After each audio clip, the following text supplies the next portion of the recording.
basahan. Ay, ano po yan? Basahan po? Oh, 20. Magkano po? Bye. 20 po ang isa? Isang ganito po? Ilang piraso po ito? Ha? Ilang piraso po? 8. Kayo po ang gumagawa nito?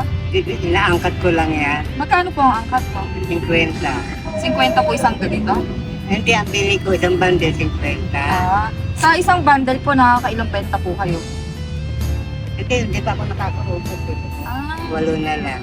bali parang kakalabas nyo lang po. Oo. Diyan lang po kayo nakapwesto o mag-iikot-ikot pa po kayo? Hindi, dito lang ako lagi. Kamusta, Araw-araw. kamusta naman po? Marami naman po bang benta? Meron din. Meron lang bumibili. Mga jeep. Ano na lang. Ilan taon na po kayo, Tay? Ano, 71. 71? Asan po yung pamilya nyo? Ha? Asan po yung pamilya nyo? Nasa probinsya. May mga anak naman po kayo. Oo, nasa Mindanao. Sino po kasama niyo sa bahay? Yung amo ko lang. May amo po kayo. Dati nung araw yun. Ngayon hindi ako pinapaalis doon. Doon ako nakatira. Bali nakikitira lang po kayo sa amo. Oo.